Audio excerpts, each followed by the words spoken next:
All right, guys. Hi. Today we are learning about measuring angles. So today's assignment is all about using what we call a protractor and measuring some angles. So I'm going to show you guys today how to do that, and then you're going to have time to practice. I'm also making a second video if you want to practice along with me, okay? Or you can do it on your own. All right, so the first thing you're going to do is you're going to get, you're going to have a digital protractor, okay? If you want, you can search protractor and you can print one out and you can draw yourself some angles and play with it. It's kind of fun. That's what I did. So we're going to use protractor. First thing you're going to do is place the center point on the vertex of the angle.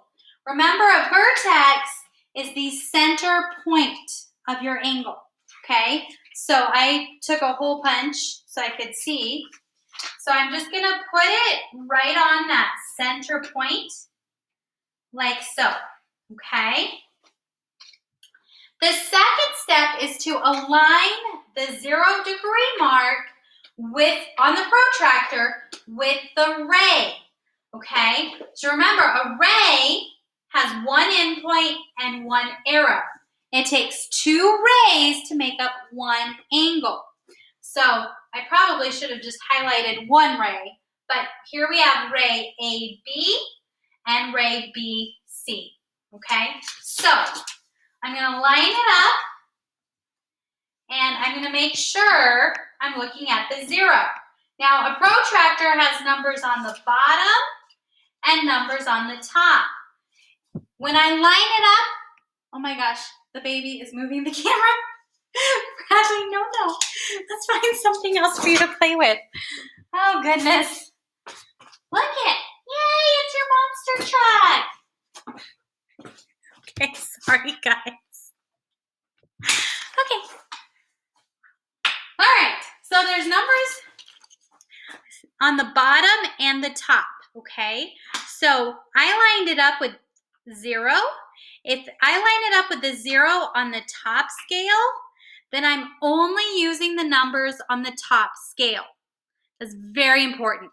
Another little tip, when you look at your angle, think, is that acute, obtuse, or is it right, or is it a straight angle?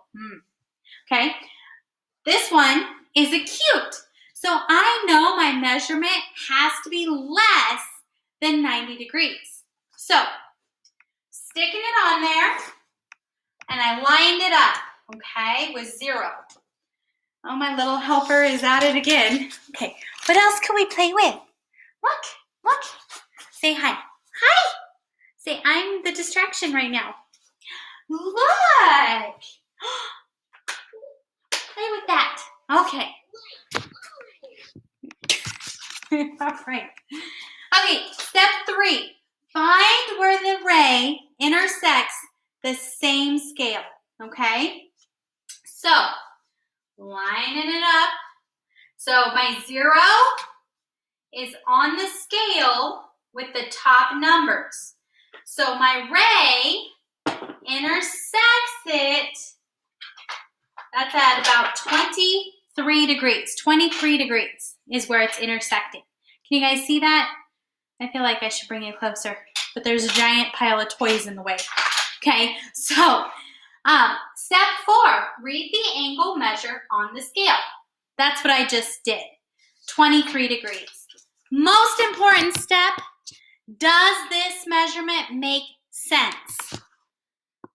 So I know my angle is acute. So if it's acute, my measurement has to be less than 90 degrees, right? So does 23 degrees make sense? It does, because that is less than 90, okay? So guys, I'm going to include the anchor chart. Use it. The most important thing with your protractor is reading the correct scale, okay? And if you're stuck, do the video along with me, okay? All right, guys. I will see you later. Bye. And Bradley says goodbye. He's down here somewhere. Oh, nope, those are his toys. Oh, there's the baby. There you guys go. Bradley says hi. Okay. Goodbye.